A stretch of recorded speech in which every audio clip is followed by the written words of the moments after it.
on the World News Tonight from BGI TV Currents. Senate grants Tinubu'S request to appoint 20 special advisors. Court dismisses suit filed against Tinubu'S inauguration over 25%. Some ex-governors dined with terrorists, compromised Northwest security. Obasa re-elected Lagos Assembly Speaker for third time. NLC order will not be respected in Southeast, EPA declares. And on sports, Chukwueze named Best African Player in La Liga. Now the news in detail. The Senate on Tuesday granted the request of President Bola Tinubu to appoint 20 special advisors. The President's request was granted after it was read by Senate President Ahmed Lawan on the floor of the upper legislative chamber. Commenting on the request, Lawan said it is utmost urgency that the President needs to have his team to work with. Because there is no time and name for special advisors, we will just approve it from here. We feel that this is something of urgency at utmost. However, Tinubu did not list the names of the 20 special advisors. The development is coming few days after Tinubu announced the appointment of Femi Gbadebamila, the outgoing Speaker of the House of Representatives, as his Chief of Staff, and George Akume, former Minister of Special Duties, as the Secretary to the Government of the Federation. He also appointed a former Deputy Governor of Jigawa State, Senator Ibrahim Adeja, as Deputy Chief of Staff, and former Minister of Special Duties, George Akume, as Secretary to the Government of the Federation. Came after the President's letter to the upper chamber requesting the approval was read by the President of the Senate, Ahmed Lawan, during plenary session. This also follows the President's announcement and appointment of the outgoing Speaker of the House of Representatives, Femi Gbadebamila, as his Chief of Staff. He also announced former Minister of Special Duties, George Akume, as Secretary to the Government of the Federation, amongst other appointments. TVC News is monitoring. Going on to the next story. A federal high court in Abuja has rejected a lawsuit filed by 5 locals of the Federal Capital Territory aiming to prevent the inauguration of Bola Ahmed Tinubu as president. President George Inyang Eko announced the decision on Tuesday, instructing the lawyer representing the 5 plaintiffs to pay 10 million naira each to the Attorney General of the Federation and the Chief Justice of Nigeria, CJN. Information recalls that the plaintiffs in the suit filed on April 28, 2023. However, that Tinubu failed to secure at least 25% of votes cast in the FCT. The plaintiffs, Anyebuam Okoye, David Adza, Jeffrey Uche Osangpo, and Chibuike Nwachukwu, who sued for themselves and on behalf of other residents and registered voters in the FCT, asked the court to determine whether or not the person who is to be elected President of the Federation and consequently Administrator of the FCT through the Minister of the Federal Capital Territory and the Federal Capital Territory Development Authority on the first ballot is required by Section 134, bracket 2, bracket B of the Constitution to obtain at least 25% of the vote cast in the FCT. They charged the court to set aside a certificate of return issued to Tinubu and restrain the CJN and other judicial officer from swearing in any candidate in the presidential election as President or Vice President of the Federal Republic of Nigeria, pending the determination of the suits. To the next story. The governor of Kaduna State, Uba Sani, on Tuesday said some former governors in the Northwest had compromised the security alliance among states in the region by whining and dining with bandits and other terrorists. The states in the region are Jigawa, Kaduna, Kano, Katsina, Kebbi, Sokoto, and Zamfara. Sani, who made a live appearance on Channels Television Sunrise Daily, claimed some governors took an extremely wrong approach in the management of the internal affairs of their states, leading to the current security challenges. We had a joint committee, joint funding, working closely with all of the security agencies, the Army, the Air Force, and the police. But unfortunately, somewhere along the line, the alliance broke down when some state governors decided to start engaging the bandits and the terrorists, sitting with them, whining and dining with them, compensating them, negotiating with them. The governor argued that the approach brought the progress backwards, resulting in a breakdown of the alliance. The insecurity in the region, according to him, necessitated urgent action from the governors in the region. The Senate, we made it clear that the approach by some state governors was extremely wrong.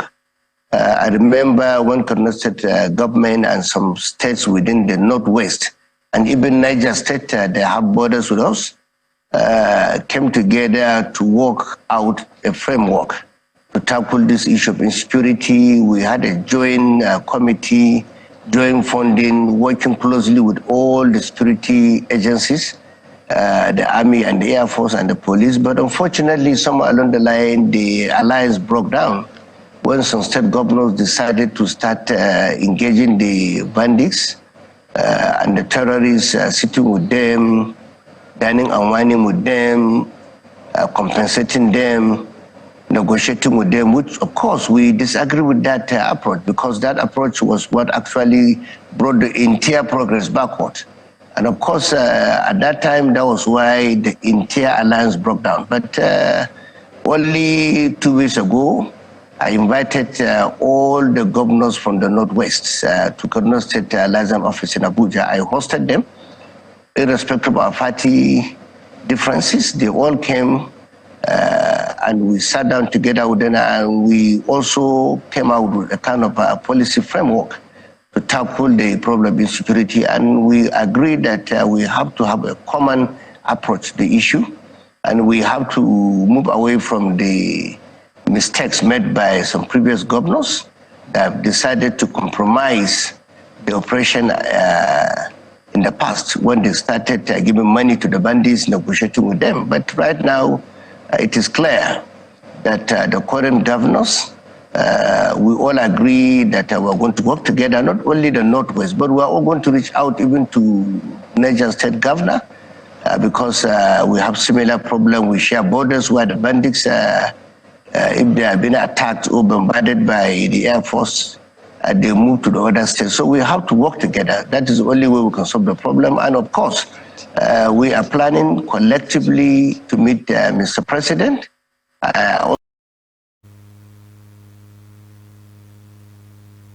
Going on to the next story from Lagos. Former Speaker Muda Shiru Obasa, representing Agege Constituency 1, has secured his position as Speaker of the 10th Assembly for an unprecedented third time. The information report that amidst the proclamation and inauguration of the 10th Assembly by Governor Babajide Sanwo-Olu of Lagos State, Obasa emerged as the unanimous choice for the esteemed role on Tuesday.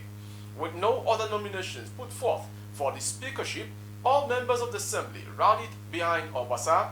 Governor Sanwo-Olu, in his address, expressed his commitment to collaborate with the newly elected House leadership, emphasizing their joint dedication to the progress and prosperity of Lagos. As previously reported by the newspaper, the anticipation surrounding this event was accompanied by widespread speculation that Mudashiru Obasa would retain his influential position as a Speaker of the Lagos State House of Assembly for another term. From Lagos, we go to Southeast. A Biafra agitator, Simon Ekpa, has said any order by the Nigeria Labour Congress NLC will not be respected in the Southeast region. On Tuesday, Ekpa, a Finland-based lawyer and Prime Minister of the Biafra Government Republic in exile, disclosed this through his verified Twitter handle. According to him, the actualization of the Biafra referendum is gradually setting in. He claimed that any order by Nigeria's establishment would not be honored in the Southeast. The Nigeria Labour Congress order would not be respected in Biafra territory. Any order from any Nigerian establishment is not welcome in Biafra. NLC had on Monday night suspended its planned strike over fuel subsidy removal, which led to a petrol increment from 197 naira per litre to over 500 naira per litre.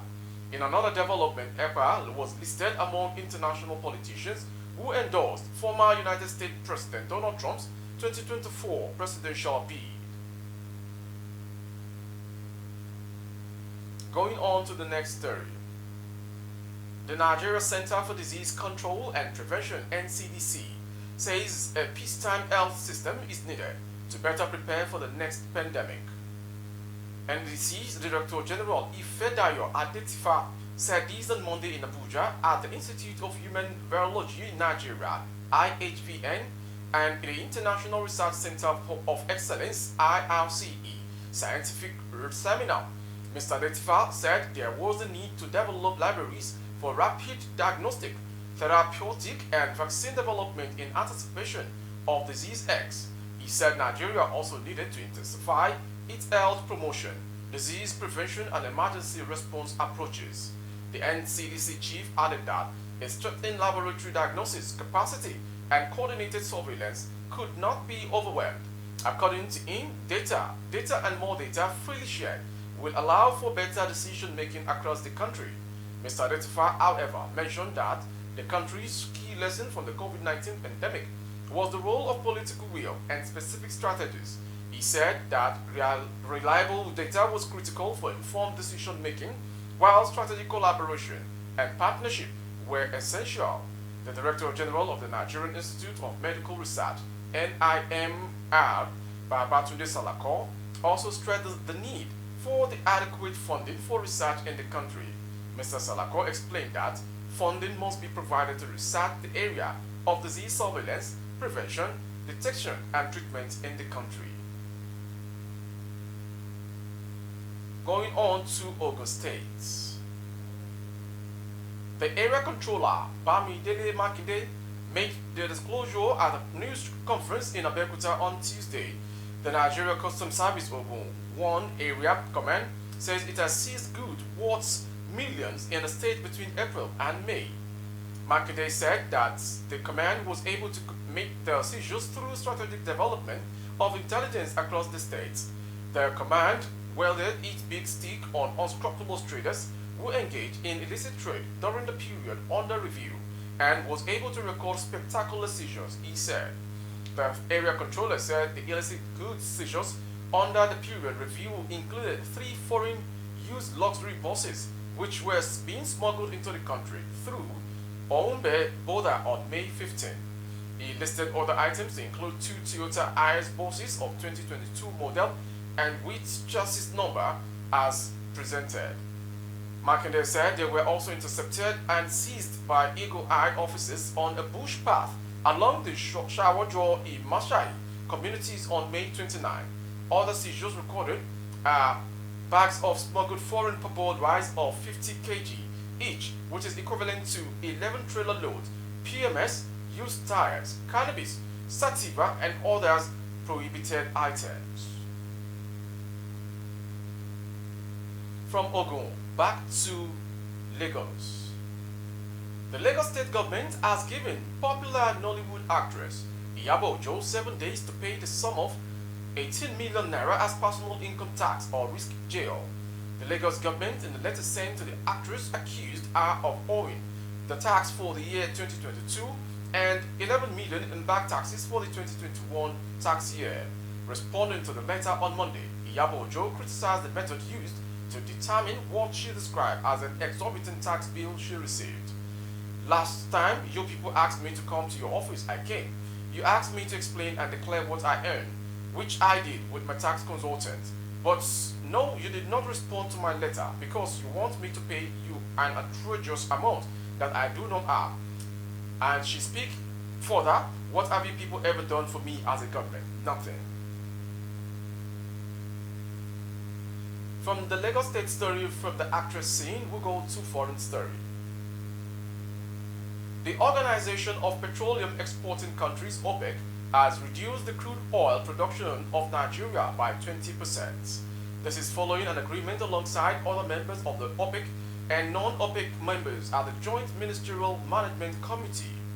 According to the organization, the move was in view of the continued commitment of OPEC and non-OPEC participating countries in the Declaration of Cooperation (DOC) to achieve and sustain a stable oil market.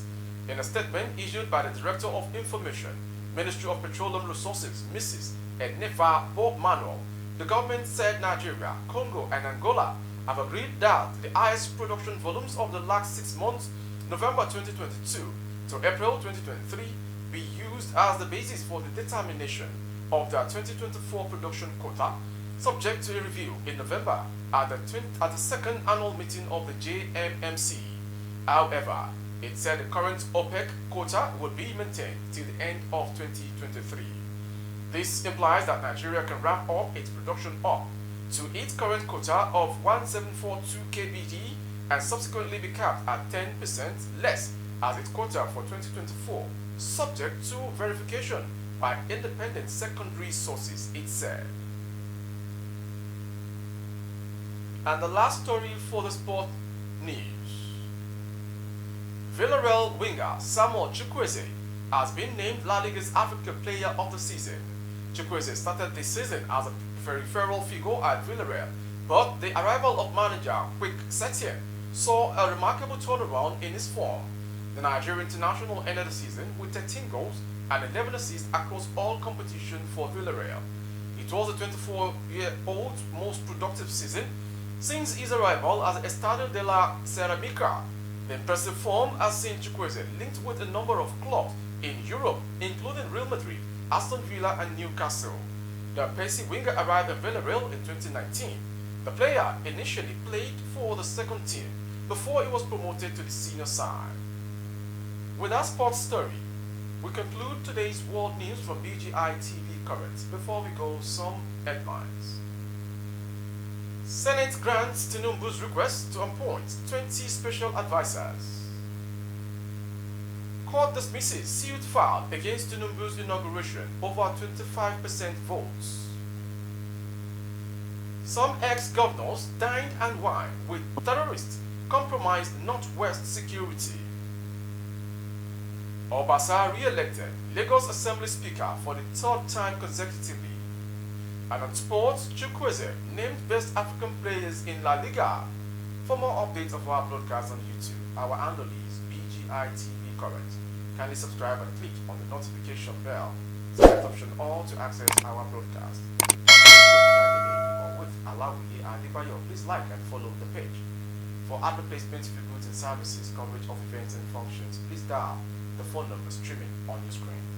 Thank you for watching. I am Mo Rabila Lawal. Good evening.